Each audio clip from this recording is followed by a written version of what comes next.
Halo Sobat Mediva, dimanapun Anda berada, bagaimana kabar Sobat semua? Semoga sehat lahir batin dan selalu dalam lindungan Allah Subhanahu wa Ta'ala. Amin amin ya robbal alamin.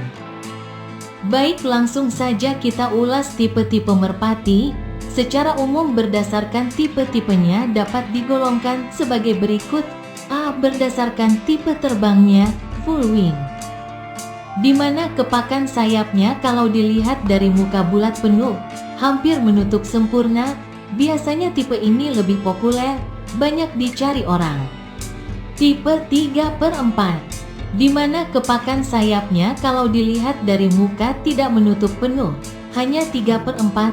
Tipe setengah, kurang diminati karena terbangnya hanya setengah, kata orang iwil-iwil. B. Berdasarkan langkahnya, 1. Langkah panjang, 1-1. Biasanya burung tipe ini kepakan sayapnya tidak cepat, tapi agak jarang-jarang, dan lompatan langkahnya biasanya cenderung panjang. Tipe ini biasanya memiliki pegangan cenderung panjang, sayap dan lar juga panjang. Ideal untuk burung lomba jarak jauh lebih besar dari 1,000 meter. 2. Langkah rapat, rapid. Tipe ini dikenal orang dengan kepakan sayap yang cepat dan cenderung ngotot, langkah agak pendek-pendek, dengan bodi dan lar sayapnya yang biasanya cenderung pendek, ideal untuk burung sprint. Jarak pendek, setrap 500 meter. Kombinasi ini tipe sekarang yang sedang ngetren, langkah panjang, ngotot, rapat, sehingga punya sprint yang bagus. C. Berdasarkan jalur, jalan, jalur atas, burung mulai lepas. Tengah sampai ke joki cenderung terbang tinggi, turunnya agak curam. Kebanyakan dimiliki oleh burung jarak jauh jalur tanggung, burung mulai lepas, tengah sampai ke joki cenderung terbang tanggung. Tidak rendah tapi tidak terlalu tinggi. Jalur bawah, burung mulai lepas, tengah sampai ke joki cenderung terbang selalu di bawah. Kebanyakan dimiliki oleh burung sprint, strap jalur L, yaitu kombinasi jalur tinggi, tanggung dan bawah, di mana burung saat lepas naik dulu sampai setengah lapangan turun, seolah-olah seperti huruf L. D. Berdasarkan cara masuk ke joki, tembak. Burung tembak keras, dot ini cenderung dimiliki burung-burung sprint yang ngotot terbangnya, tapi sangat beresiko cedera bagi burungnya kalau joki belum berpengalaman. Tembak sedang, rapi, dot ini lebih enak bagi joki yang belum berpengalaman. Tembak alus, masuknya tidak nembak, kurang populer saat ini. Ini secara umum, mungkin ada tipe-tipe khusus yang sangat spesifik. Biasanya darah-darah tertentu menunjukkan karakteristik yang berbeda-beda dan memiliki ciri khas. Semua keterangan ini hanya sebatas pengalaman dan pemahaman saya aja. Memilih burung merpati balap sprint lewat bentuk fisiknya. Sebelumnya perlu dipahami dulu bahwa anatomi, kita sebut saja onderdil merpati, hanya salah satu faktor yang berkontribusi terhadap kinerja merpati seperti yang telah dibahas sebelumnya. Selain itu, banyak yang berpendapat bahwa onderdil merupakan keunikan dari setiap strain merpati. Ini artinya kita tidak bisa membuat suatu generalisasi yang berlaku umum bahwa onderdil yang bagus adalah bla, dot bla, dot bla. Sebagai contoh, iris mata strain Jansen pada umumnya lemah dan kurang bagus. Tetapi ternyata iris yang kurang bagus ini bukan kelemahan untuk strain Jansen. Ada strain tertentu yang juga punya pupil tidak bulat, tetapi sedikit lonjong. Tapi ternyata pupil yang tidak bulat tersebut bukan kelemahan dari strain tersebut. Oleh karenanya, jangan terlalu cepat mengambil kesimpulan bahwa suatu burung jelek karena ada salah satu onderdilnya tidak memenuhi standar yang umum berlaku. Kita perlu melihat onderdil merpati secara menyeluruh. Berikut ini saya carikan ciri-ciri merpati yang baik menurut Joseph Rotondo. Bagi yang punya buku Rotondo on Racing Pigeon, bisa dilihat di chapter 4 yang berjudul Selection of Superior Bird. Ada beberapa yang tidak sepenuhnya sependapat dengan apa yang ditulis oleh Rotondo, tetapi silahkan dikaji sendiri. 1. Dagingan yang dianggap baik adalah yang lembut dan fleksibel seperti balon yang ditiup. Dagingan yang seperti ini mengindikasikan bahwa burung tersebut mempunyai air sacs, kantong udara, yang bagus. Air sacs berada di seluruh badan burung, tapi yang terpenting adalah pada bagian dada.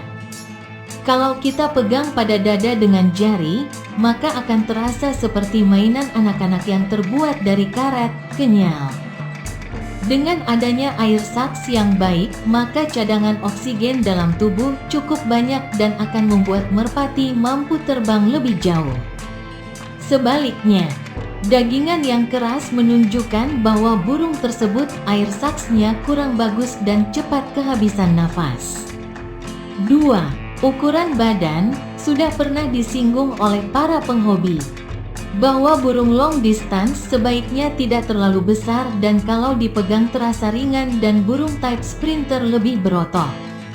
Sebenarnya sprinter bisa saja ukuran kecil atau sedang. Tetapi bila angin cukup keras, ukuran badan yang lebih besar lebih menguntungkan bagi sprinter. 3. Tulang dada. Tulang dada, kill, bisa dilihat dengan menyibakkan bulu yang ada di dada. Untuk burung type sprinter, tulang dadanya lebih tipis. Untuk menentukan tebal tipisnya tulang dada, bisa dilakukan dengan membandingkan tulang dada sprinter dan long distance.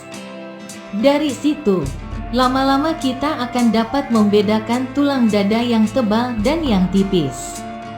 4. Capit udang. Burung type sprinter capit udangnya lebih lebar dibandingkan dengan long distance. Untuk belajar membedakan kerenggangan capit udang juga bisa dilakukan dengan sering membandingkan capit udang sprinter dan long distance. Jarak, ruang, antara ujung tulang dada bagian belakang dengan capit udang pada burung type sprinter lebih sempit dibandingkan dengan type long distance, jaraknya sekitar 2 jari. Burung type long distance memerlukan rongga yang lebih besar karena burung yang menempuh jarak jauh beberapa organ bagian dalam akan membesar sehingga diperlukan ruang yang lebih besar agar bisa mengakomodir organ tubuh saat membesar. 5. Pinggang. Banyak pemain merpati yang tidak bisa membedakan pinggang yang baik dan yang jelek. Pinggang yang baik adalah yang rata dan padat, flat and solid. Untuk mengetahui pinggang, bisa menggunakan jempol lalu sedikit ditekan dan diurut dari depan hingga tulang ekor. Tulang dada harus rata dan tidak boleh bergelombang. Kalau jempol kita urut terus sampai ke tulang ekor, maka tidak boleh ada celah yang curam, jeglong, tetapi sebaiknya lurus atau sedikit melengkung di bagian belakang pinggang. Untuk jenis sprinter, sebaiknya antara pinggang dan tulang ekor sebaiknya rata, seperti nyambung. Untuk long distance, semakin besar, lebar, pinggangnya, semakin baik. 6. Sayap. Untuk jenis sprinter, sayap lebih pendek dari jenis long distance. Ada juga yang berpendapat untuk burung yang berwarna tritis atau megan ujung sayap tidak boleh menyentuh garis hitam pada ujung ekor. Catatan: pada burung warna megan atau tritis, ekor bagian ujung berwarna hitam dan bagian depan berwarna megan, biru telur asin. Jarak antara ujung sayap pada saat burung posisi berdiri kira-kira setengah inci dari garis hitam pada ekor burung warna tritis atau megan. Tapi kalau jaraknya lebih dari setengah inci juga tidak bagus. Bulu sayap lebar dan rapat, close wing, dan tidak perlu ada step up antara bulu primer dan bulu sekunder. Semakin lebar bulu sayap cocok untuk kecepatan burung jenis sprinter. Alasannya, bulu sayap yang lebar dan pendek memungkinkan burung mengepak lebih cepat. Untuk jenis long distance, lar lebih sempit dibandingkan sprinter.